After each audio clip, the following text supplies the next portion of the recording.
Length અને breath find કરવાની. Area આપેલો છે. હાનું એરિયા નહીં આપેલો મળે. જોની બરાબર એરિયા બી છે.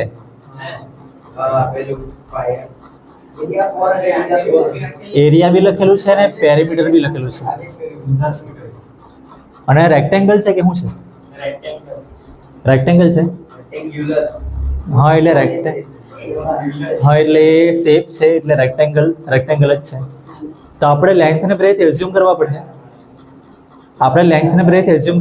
વીર લેન્થ અને બ્રેથ. હા લેન્થ ને એક્સ રાખે કે કોઈ બી રાખે, પણ એના પરથી બ્રેથ ખબર કેવી રીતના પડે? લેન્થ અને બ્રેથ બંનેનો ટોટલ કેટલું આવે ખબર તમને? લેન્થ અને બ્રેથ બંનેનો ટોટલ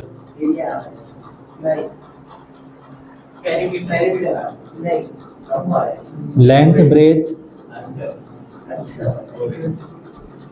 જો રેક્ટેંગલ હોય એરિયા લેન્થ, એરિયા બ્રેથ. પણ મેં તમને ખાલી લેન્થ ને બ્રેથ નું ટોટલ પૂછ્યા કરું. પેરીમીટર તમને લખેલું છે ને? પેરીમીટર કેટલું આવે? પેરીમીટરનો ફોર્મ્યુલા આવ્યો છે 2 બ્રેકેટમાં L + B = 80. તો તમને L + B ખબર પડી જાય ને? L + B કેટલું આવે? 40. 80/2. તો L + B તમને ખબર પડી જાય. એટલે સપોઝ આ રહ્યું આપણે લેન્થના બદલે x રાખીએ ને અને b ફાઇન્ડ કરે તો શું આવે? લેન્થના બદલે આપણે x રાખ્યું છે. મેં આવી રીતના જ કરાવી લઉં યાર, કેમ કે આપણી પાસે ટાઈમ નહીં મળે. પેલા આવી લાગે લેન્થ અને બ્રેથ આપણે આવી રીતના એઝ્યુમ કરવું એમ. હવે ભાઈ રવા લઈને તું યસ તું આ બોલ પેન ઉછાળવાનું બંધ કર ભાઈ.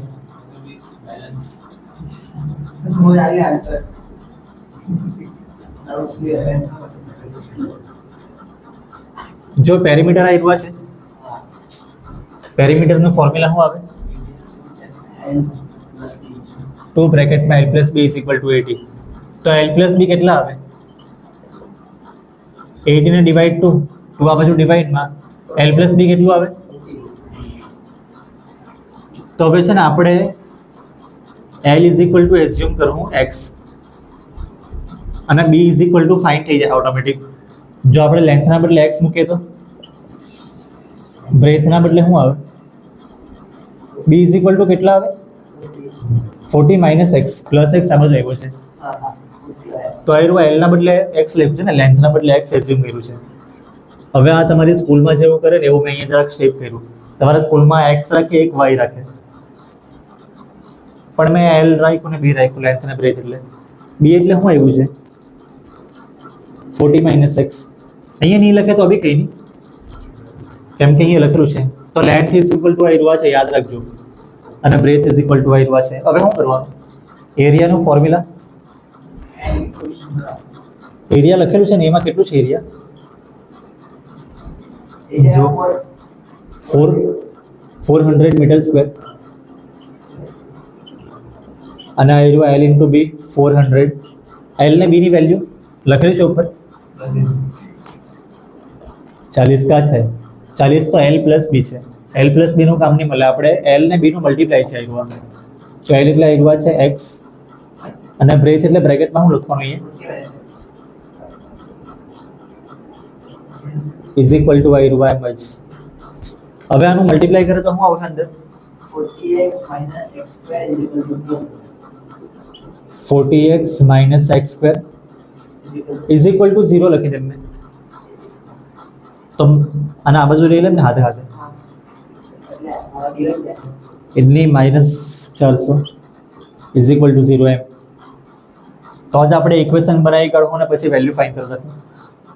ઇક્વેશન ગોઠવવા પડે ને આયરુઆ પહેલા x² વાળું પહેલા લખવા પડે અને એની સાઇન હાથે -x². x વાળી સાઇન આવી રહ્યા છે 40x + 40x અને -400 = 0. આ -x² ને પ્લસ કરી નાખીએ તો આ બધી સાઇન ચેન્જ કરવા પડે. એટલે આવ્યું x² આ રહ્યું આ માઇનસ અને આ પ્લસ. હવે શું કરે ફેક્ટર થઈ જાય ને આ રહ્યું ax square plus bx plus c is equal to 0. આપણે ફેક્ટર નહીં કરવું ફેક્ટર સી બી કદાચ થઈ જતું હોય 400 ના ફેક્ટર કરે એડિશન -40 આવે તેવા થઈ જાય. અલા તું નહીં બોલ યાર તારા હારું હેવી સવાલ મેં લઈ આવવા પછી. હા એ જ ઝેરોક્સ આવે ને તો તેમાં એવું જ આવે એમ ડિપ્રેશનમાં આવી જાય. જો આ રહ્યું આમાં શું કરવાનું છે 400 ના ફેક્ટર આ રહ્યું -40 આવે તેવા વીર is -20 પણ આપણે ફેક્ટર્સ નહીં કરવું આપણે આ રહ્યું b² - 4ac વાળી મેથડ યુઝ કરવું કેમ કે આમાં લખેલું છે ઇઝ ઇટ પોસિબલ એવું લખેલું છે. પોસિબલ છે કે નહીં લખેલું છે ને તો આપણે શું કરવું પોસિબલ છે કે નહીં એવું લખેલું છે ને ઇઝ ઇટ પોસિબલ સ્ટાર્ટિંગમાં જ લખેલું છે તો આપણે લખવું યસ પોસિબલ કે નો પોસિબલ એવું લખવું આપણે. તો આપણે આ વાત લખવું b² - 4ac. બીની વેલ્યુ ક્યાં છે આયરી બોલો બોલો જલ્દી. બીની વેલ્યુ કઈ છે -40 સ્ક્વેર પછી આ રહ્યું -4 એની વેલ્યુ 1 એટલે આ રહ્યું 1 ને c ની વેલ્યુ 400 પછી આગળ આનું શું આવે સ્ક્વેર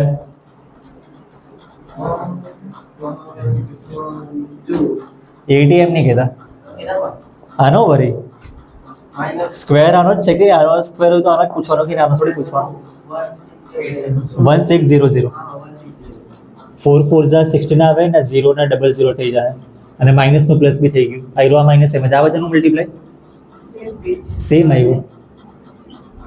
હવે આમાંથી આ માઇનસ કર તો 0 આનાથી તમને શું ખબર પડે 0 આવ્યું એટલે 2 equal root 2 equal real root. પણ આપણે મેઇન આન્સર લખવાનું છે યસ ઇટ ઇઝ પોસિબલ. અરે યસ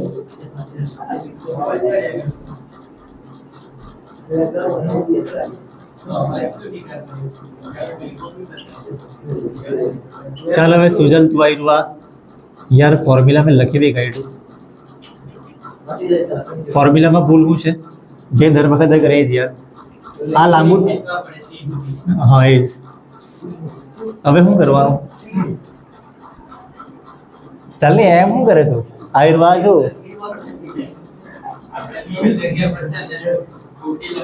40 નહીં લખવાનું બધે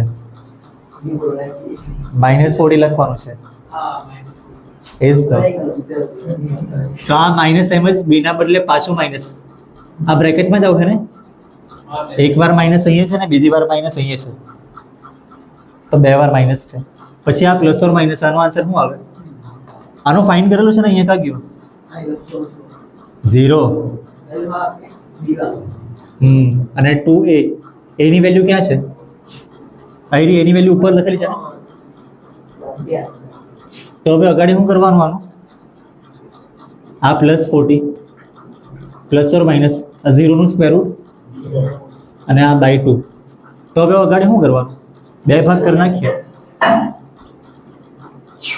આ 40 + 0 અને આ બાજુ આવ્યું 40 - 0 વાળું 0 ને હા એ જ હવે 0 ને એડ કરીને એમ એટલે 40/2 કેટલા આવે 20 આમાં બી એ જ આવે એ જ કર્યું છે આપણે તો બંને સેમ આવ્યું છે ને ચાલની કંઈ નહીં તો હવે આપણે એક જ લખવું હવે બંને સેમ જ છે. હવે આગળ હું લેન્થ અને બ્રેથ ફાઇન્ડ કરવાની હતી ને જો લેન્થ અને બ્રેથ ફાઇન્ડ કરવાની છે લેન્થ અને બ્રેથ અહીંયા લખી છે આવા શું કરવાનું જોઈ લો લેન્થની વેલ્યુ ક્યાં છે તો અહીંયા શું લખવું આપણે L = x = 20 અને મીટર બી લખી દે બ્રેથ = બ્રેથની વેલ્યુ આયરી 40 - x એટલે 40 - 20 આ બી 20 આવ્યું, મીટર બી લખવા પડે, લખી લો એરવા दोनों 20 आए तो रेक्टेंगल कैसे हुआ था? એ જ સ્ક્વેર થઈ ગયું. એટલે તમે છે ને જે નલ્લા હોય ને ત્યારે તમને સ્ક્વેરની ડેફિનેશન શીખાવે કે જો રેક્ટેંગલની બધી સાઈડ ઇક્વલ થઈ જાય તો એ સ્ક્વેર બની જાય.